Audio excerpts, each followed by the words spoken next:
पिपीलिकार्जितं धान्यं मक्षिका संचितं मधु लुब्धेन संचितं द्रव्यम समूलम ही विनश्यति। अर्थात चींटी द्वारा इकट्ठा किया गया अनाज, मक्खी द्वारा जमा किया गया शहद और लोभियों द्वारा संचित किया गया धन समूल ही नष्ट हो जाता है। पर जो नष्ट नहीं होता वह है ज्ञान की राशि, जिसका व्यय चाहे कोई कितना भी करे उसके नष्ट होने की नहीं, अपितु उसके अर्थात ज्ञान के संवर्धन की ही संभावना होती है। क्योंकि कहते हैं कि ज्ञान या विद्या के लिए जो एक प्रसिद्ध सूक्ति ही है कि व्यये कृते वर्धते एव नित्यम। तो ज्ञान की या कहें कि भारतीय ज्ञान विज्ञान की परंपरा के संवर्धन के उद्देश्य के साथ ही हम सुप्रभात की वेला में कार्यक्रम विशेष सुप्रभातम को प्रस्तुत करने को तैयार हैं।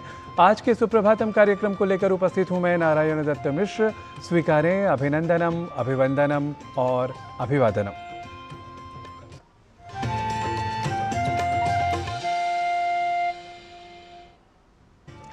सुप्रभात का है यह समय और कार्यक्रम सुप्रभातम का हम आरंभ करते हैं समय के अभिज्ञान कराने वाले आज के पंचांग के माध्यम से। जी हां, आज का पंचांग यह है हमारा पहला प्रभाग, जहां आप जानते हैं भारतीय ज्ञान परंपरा के सामयिक वैज्ञानिक विश्लेषण को तिथि, वार और नक्षत्र आदि जो हमारे अंग है उनके माध्यम से। आज का पंचांग युगाब्द 5127, विक्रम संवत 2082, शक संवत 1947, दक्षिणायन भाद्रपद मास, शुक्ल पक्ष, पंचमी तिथि, बृहस्पतिवार, चित्रा नक्षत्र। आज का दिन सभी के लिए मंगलमय हो। और अब समय है सुप्रभातम में सुभाषित की प्रस्तुति का। धर्मम यो बाधते धर्मो न सधर्मः कुधर्मकः, अविरोधी तो यो धर्मः सधर्मः सत्य विक्रमः। इसका अर्थ है कोई भी धर्म किसी दूसरे धर्म को बाधता नहीं। यदि एक धर्म दूसरे धर्म में बाधा हो तो वह धर्म नहीं कुधर्म होता है। वस्तुतः धर्मों के मध्य सारतः कोई विरोध होता ही नहीं। तो ऐसे ही सारगर्भित वचनों को हम प्रेरक सुभाषितों के स्वरूप में आप सभी के समक्ष रखा करते हैं हमारी दूसरी प्रस्तुति सुभाषित के द्वारा। तो आइए जान लेते हैं क्या है आज का नया सुभाषित। न स्वल्पमप्यध्यवसायभीरुः करोति विज्ञानविधिर्गुणं हि अन्धस्य किं हस्ततलस्थितोऽपि प्रकाशयत्यर्थमिह प्रदीपः।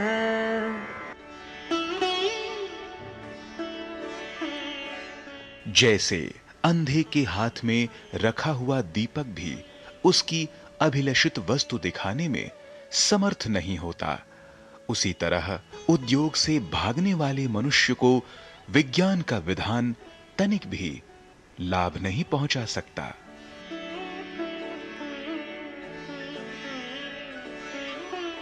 Just a lamp in the hand of a blind man is not able to show him the desired object. Similarly, the laws of science cannot be of any benefit to a man who runs away from hard work. और अब क्रम है भारतीय ज्ञान परंपरा से जुड़ी प्रस्तुति का। और आज की प्रस्तुति है वाराणसी से 6 किलोमीटर दूर सारनाथ से जुड़ी। सारनाथ मूर्तिकला का एक प्रमुख केंद्र रहा है। यह वही पवित्र स्थल है जहां भगवान बुद्ध ने अपने 5 शिष्यों को उपदेश देकर बौद्ध धर्म की शुरुआत की थी। सारनाथ की यात्रा हमें हमारे गौरवशाली इतिहास से जोड़ती है और हमें अतीत का दर्शन कराती है। आइए जानते हैं सारनाथ के विषय में।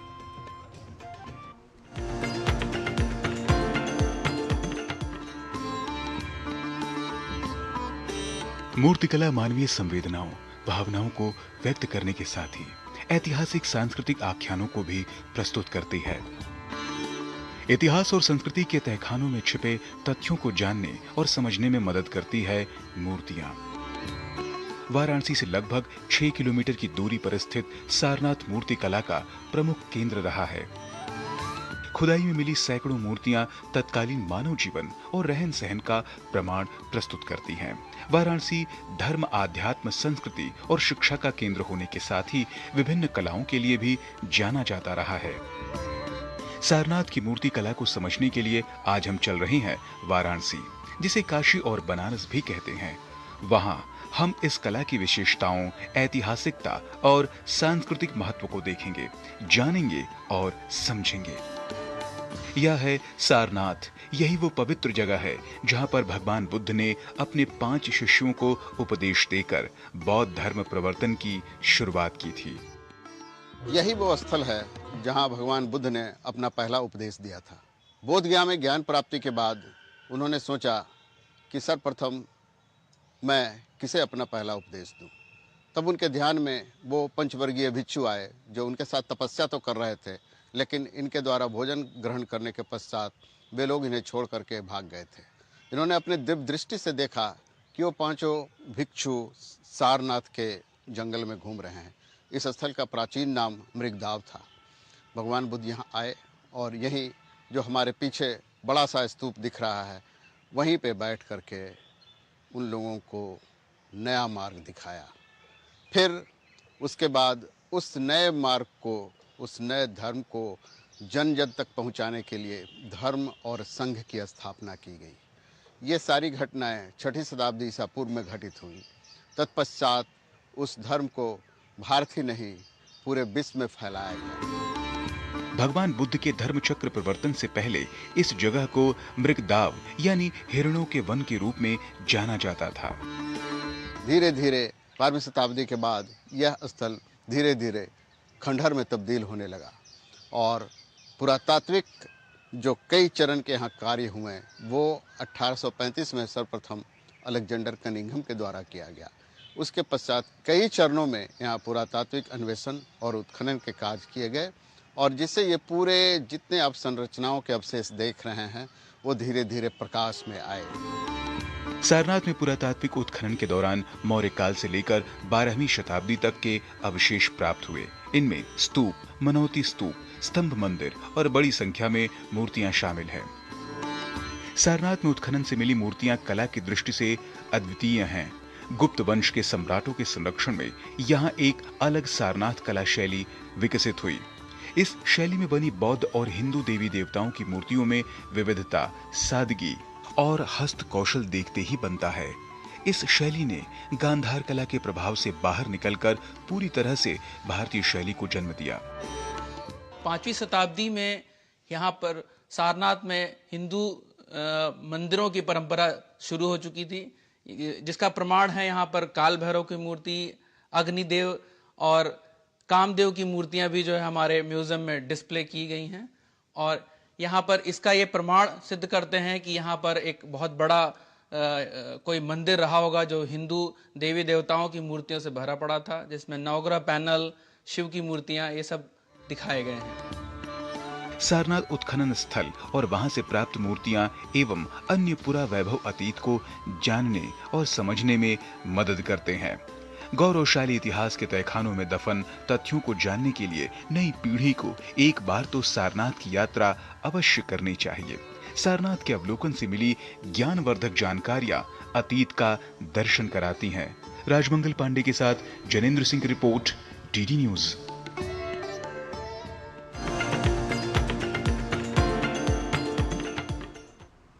और सारनाथ से जुड़ी इस विशेष प्रस्तुति के बाद अभी सुप्रभातम में अभी समय हो गया है कल्प विराम का। अब देखते रहिए डीडी न्यूज।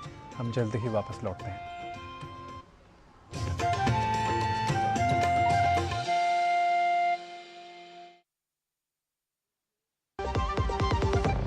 रिटायरमेंट के बाद लाल स्पोर्ट्स कार लूं या वर्ल्ड टूर? तू खाली पुलाव बना, मैं ऑर्डर कर रहा हूँ। पुलाव नहीं, प्लान। लाइफ इंश्योरेंस का रिटायरमेंट प्लान, गारंटीड पेंशन के साथ। अब तेरे भाई के हर सपने होंगे पूरे। तेरी ये स्पोर्ट्स कार 2 सीटर है ना? सपनों को रखो सुरक्षित रिटायरमेंट प्लान के साथ। सबसे पहले लाइफ इंश्योरेंस। बुद्धू, नई कार जीतने का मौका। वाओ, पापा को सरप्राइज दूंगी। बस थोड़ी सी तो उनकी डिटेल भरनी है। रुक जा बुद्धू। व्हाट? ऐसे पॉपअप से सावधान रहो। स्कैमर्स पर्सनल डिटेल्स का गलत यूज कर सकते हैं। तो समझ गई ना, रिलैक्स। पर कार जीत जाते तो पापा होमवर्क नहीं कराते। आरबीआई कहता है स्मार्ट बनो, कूल रहो।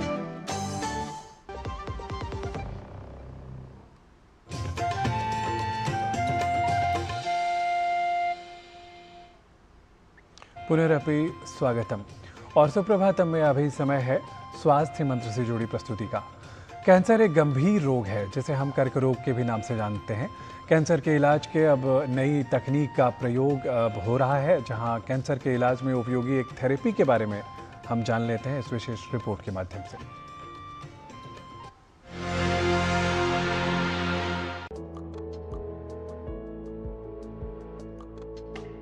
कैंसर स्वास्थ्य के लिए एक बड़ा खतरा है और कैंसर के इलाज के लिए कई तरह की विधियों का उपयोग किया जाता है। सर्जरी, रेडियोथेरेपी और कीमोथेरेपी की सहायता से कैंसर का इलाज किया जाता है। कैंसर के उपचार में अब कई आधुनिक तकनीकों का प्रयोग किया जाने लगा है। कैंसर के इलाज का एक उपयोगी विकल्प है इम्यूनोथेरेपी। इम्यूनोथेरेपी में दवाओं द्वारा रोगी के प्रतिरक्षा तंत्र का उपयोग किया जाता है। ये एक प्रकार का इलाज है जिसमें दवाओं द्वारा शरीर के प्रतिरक्षा तंत्र को कैंसर कोशिकाओं से लड़ने के लिए प्रोत्साहित किया जाता है। इस उपचार में खास तरह की दवाइयों, उपचार व अन्य तकनीकों के माध्यम से प्रतिरक्षा प्रणाली को सशक्त किया जाता है ताकि वो कैंसर से लड़ सके। इम्यूनोथेरेपी एक टाइप का कैंसर ट्रीटमेंट है। जैसे कीमोथेरेपी होती है, जैसे टारगेट थेरेपी होती है, उसमें एक टाइप है इम्यूनोथेरेपी। और इम्यूनोथेरेपी का इस टाइम प्रचलन इसलिए है क्योंकि इसके साइड इफ़ेक्ट्स कम हैं, ड्यूरेशन ऑफ रिस्पांस ज़्यादा है, डेप्थ ऑफ रिस्पांस ज़्यादा है और ये कुछ स्पेसिफिक सब टाइप्स ऑफ कैंसर में ही काम करती है। जैसे मेलानोमा जो स्किन कैंसर होता है, लंग कैंसर है, किडनी कैंसर है और जीआई कैंसर है and head and neck cancer है। तो यूजुअली ये हर सेटिंग में काम आती हैं, इधर पैलेटिव हो, स्टेज 4 हो, सर्जरी से पहले हो न्यू एडजुवेंट सेटिंग में और एडजुवेंट सेटिंग में सर्जरी के बाद हो। बट इसका जो मेनली प्रचलन है वो कीमोथेरेपी के साथ है। बट कुछ कैंसर टाइप हैं जो ओल्ड एज होते हैं या जिसमें बहुत कुछ मार्कर्स होते हैं वो पॉजिटिव हैं, तो उसमें खाली इम्यूनोथेरेपी ही काम कर सकती है। इम्यूनोथेरेपी एक प्रकार की जैविक थेरेपी है। इसमें कैंसर के इलाज और मानव शरीर से रोग को मूल रूप से खत्म करने के लिए उपचार में प्रयुक्त पदार्थ एवं जीवित जीवों का उपयोग किया जाता है। इम्यूनोथेरेपी शरीर की प्रतिरक्षा प्रणाली को कैंसर कोशिकाओं को पहचानने और नष्ट करने में सहायता करती है। कैंसर कोशिकाएं अक्सर प्रतिरक्षा तंत्र से बचने के लिए विशेषता छिप जाती है, लेकिन इम्यूनोथेरेपी इन कोशिकाओं को पहचानने और नष्ट करने में सहायक होती है। ये उपचार शरीर की प्रतिरक्षा कोशिकाओं को सक्रिय करता है या उन कोशिकाओं को बाहरी तरीके से सहायता प्रदान करता है ताकि वो कैंसर की कोशिकाओं को खत्म कर सके और रोग से लड़ सके। लक्षित कैंसर दवाएं कोशिकाओं में अंतर को लक्षित कर कार्य करती हैं, जो उन्हें बढ़ने और जीवित रहने में सहायता करती हैं। अन्य दवाएं प्रतिरक्षा प्रणाली को कैंसर पर हमला करने में सहायता करती हैं। इन्हें इम्यूनोथेरेपी कहा जाता है। कुछ दवाएं एक से अधिक तरीकों से काम करती हैं, इसलिए उन्हें प्रतिरक्षा प्रणाली के साथ काम करने के साथ साथ लक्षित किया जाता है। इम्यूनोथेरेपी अपनी बॉडी के जो डिफेंस सिस्टम है, टी सेल्स हैं, उसको ही स्टिमुलेट करती है और उसको मोटिवेट करती है कि हमारे जो कैंसर सेल्स को रिकॉग्नाइज करें और उसको मारें। जबकि कीमोथेरेपी हमारे नॉर्मल सेल्स और कैंसर सेल्स दोनों को मारती है, इसलिए उसके साइड इफ़ेक्ट्स ज़्यादा होते हैं। कीमोथेरेपीज़ के जैसे साइड इफ़ेक्ट होते हैं usually approximately 50 to 60% her patients में होते हैं। वही इम्यूनोथेरेपी साइड इफ़ेक्ट 15 से 20% होते हैं। तो वो जो साइड इफ़ेक्ट होते हैं इम्यूनोथेरेपी के वो मैनेजेबल होते हैं। अगर ग्रेड 3-4 होता है तो स्टेरॉइड से मैनेजेबल होते हैं। और इसके साइड इफ़ेक्ट्स हम यूजली ग्रेड 1, ग्रेड 2 चाहते हैं ताकि दिखे कि कीमोथेरेपी रिस्पॉन्स भी कर रही है। बट कि कीमोथेरेपी के साथ जो साइड इफ़ेक्ट्स होते हैं थोड़े ज़्यादा होते हैं। कैंसर के इलाज का ये एक प्रभावशाली विकल्प है। इसे कैंसर के उपचार में एक बड़ा कदम माना जा सकता है और कैंसर रोगियों को सामान्य से अधिक जीने में सहायता करती है। इम्यूनोथेरेपी कैंसर के इलाज में एक नए युग की शुरुआत है। हालांकि हर रोगी के लिए ये उपयुक्त नहीं है, लेकिन सही निदान और डॉक्टर की सलाह से ये प्रभावशाली उपचार सिद्ध हो रहा है। कई ऐसे कैंसर हैं जिनमें इम्यूनोथेरेपी का उपयोग काफी सफल सिद्ध हो रहा है। किरण भारद्वाज, डीडी न्यूज।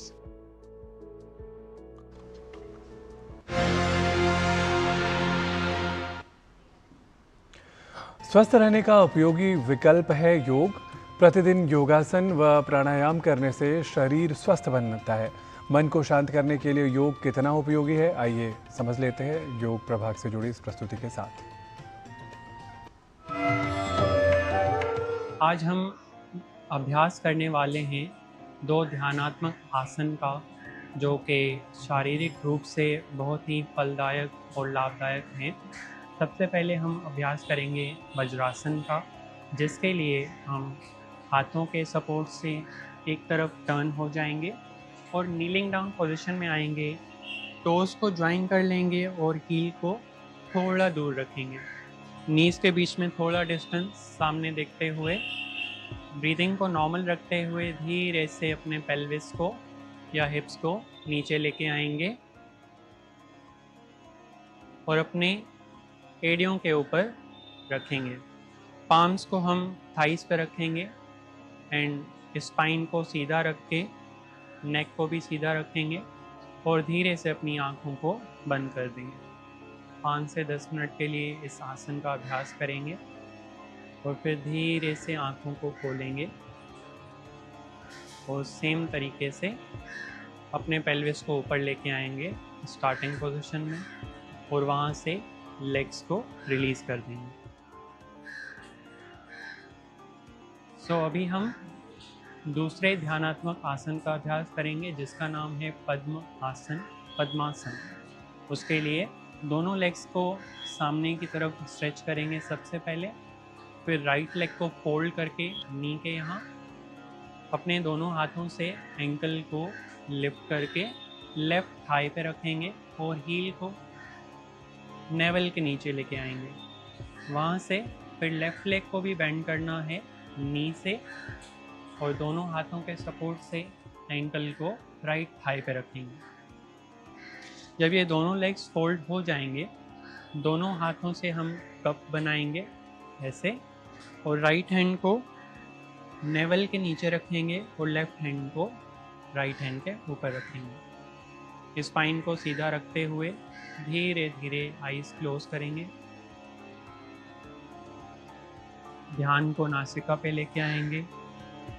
इस आसन में सांस पे ध्यान लगाते हुए 5 से 10 मिनट का अभ्यास करेंगे।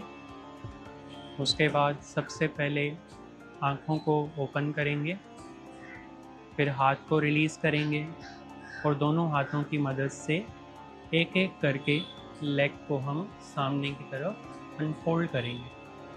पहले लेफ्ट लेग, फिर राइट लेग, देन रिलैक्स। तो ये थे हमारे आज के 2 ध्यानात्मक आसन, एक वज्रासन और दूसरा पद्मासन। आइए अब हम कुछ प्रैक्टिकल टिप्स जानते हैं हमारे योग गुरु श्री हंसा जी योगेंद्र जी से। नमस्कार। शरीर और मन की सही स्थिति रखने के लिए कुछ तो करना ही पड़ेगा। एक, दिन में 4 बार खाना है, थोड़ा थोड़ा खाना है, हर खाने के साथ में कुछ लिक्विड ज़रूरी है। दूसरा, ओवर ईटिंग अवॉइड करें। अगर खाना पसंद आ गया हो तो ज़्यादा खा लेना, ये जो टेंडेंसी है ना उसको ज़रा रोके, बाद में फिर खा लेना भाई खाना जो आपको पसंद आया हो जब खाने का वक्त हो, मगर एक समय ज़्यादा खा लेना गलत होगा। तीसरा, सोने का समय निर्धारित हो तो और ज़्यादा अच्छा है। समय पर सोना, समय पर उठना, कम से कम 7 से 8 घंटे बिस्तर पर पड़े रहना ज़रूरी है। आजकल के स्ट्रेसफुल लाइफ में थोड़ा लेटे रहना, लेटे लेटे आप बॉडी को स्ट्रेच कर सकते हो, लेटे लेटे पेट से सांस अंदर बाहर कर सकते हो। बेड में भी आप प्राणायाम कर सकते हो, मगर बेड में पड़े रहें, ज़्यादा समय उठकर बाहर ना निकालें, वो रेस्ट पीरियड बहुत ज़रूरी है। और फिर वॉकिंग, आसन, ये भी ज़रा नियमित रूप से करना ज़रूरी है। बस ध्यान दें तो स्वस्थ ही रहेंगे। नमस्कार। आरोग्यम परमम भाग्यम स्वास्थ्यम सर्वार्थ साधनम। तो इसी कड़ी को हम बढ़ाते हैं आयुर्वेद की ओर और जान लेते हैं कि थकान और उससे जुड़ी स्थिति में सुधार के लिए आयुर्विज्ञान क्या कुछ कहता है। जब शरीर में व्यक्ति को बिना काम करे भी थकान का एहसास हो, बहुत ज्यादा दाह हो, पेट में भी बहुत ज्यादा जलन मच रही हो, तो ऐसी समस्या को आयुर्वेद पित्त प्रकोप की भाषा में रखता है। आचार्य कहते हैं योग रत्नाकर के, कटु अम्ल मध्य लवण उष्ण विदाहि तीक्ष्ण।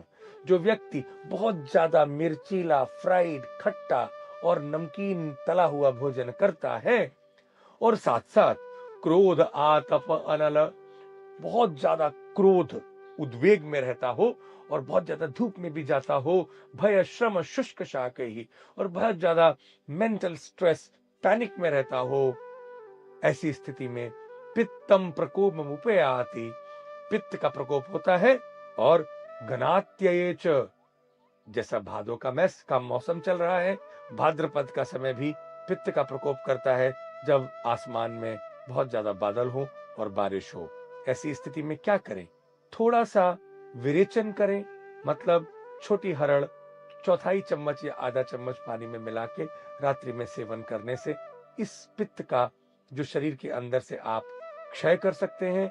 और जो अभी कहे हुए कारण हैं, इन सभी को कम कर दें और दूध में थोड़ी सी इलायची और थोड़ी सी हल्दी डाल के यदि आप नित्य सेवन करते हैं तो अपने पित्त को आप जीत सकेंगे और थकान से बच सकेंगे।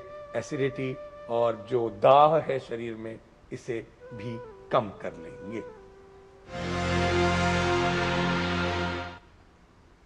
और अब शिक्षण के क्रम में संस्कृत पाठशाला प्रभाग की ओर बढ़ते हैं। संस्कृत पदों के मूल शब्दों को कैसे जाना जाए, ये सीखते हैं हमारे सहयोगी डॉक्टर गवीश द्विवेदी के साथ।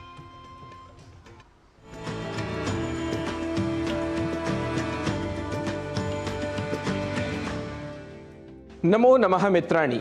संस्कृत पाठशालायाः कक्षायां भवतां सर्वेषां स्वागतम्। मम नाम गवीशः। संस्कृत भाषा अपने प्रकृति प्रत्यय के कारण वैज्ञानिक भाषा है। इसका व्याकरण सर्व प्रकारेण नियमबद्ध है।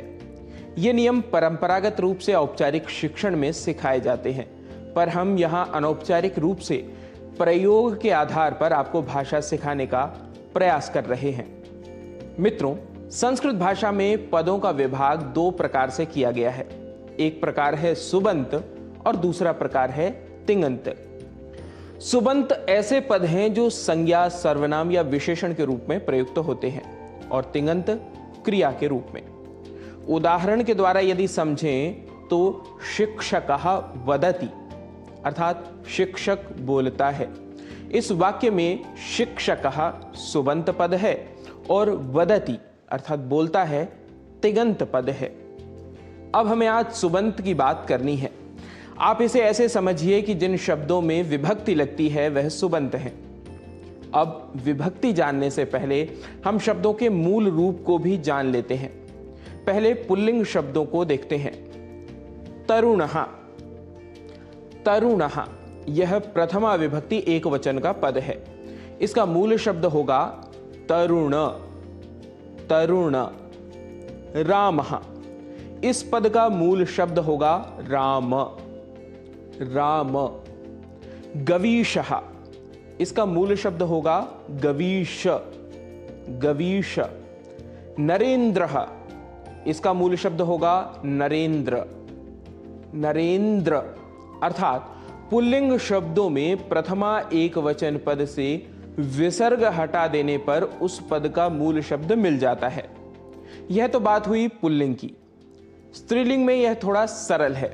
उदाहरण के लिए माला, यह स्त्रीलिंग शब्द है।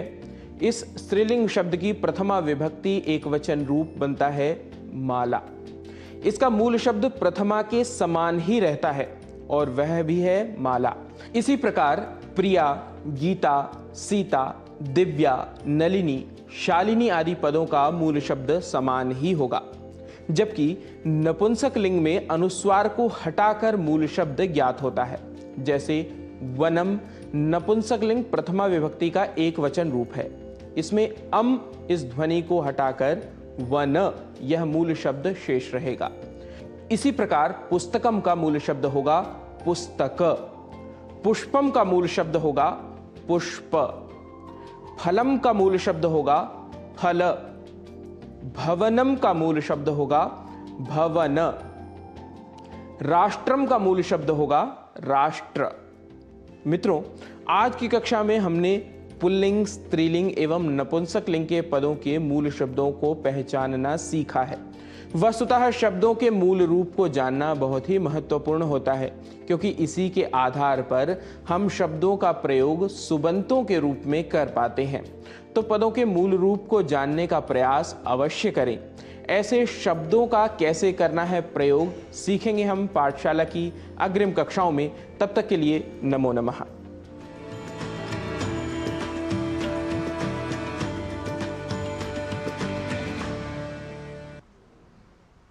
तो आज की सुप्रभातम की समग्र प्रस्तुति इतनी ही। मुझे अपने सहयोगियों के साथ दीजिए अनुमति। पुनरपि सुप्रभाते, सुप्रभातम, नमस्कार।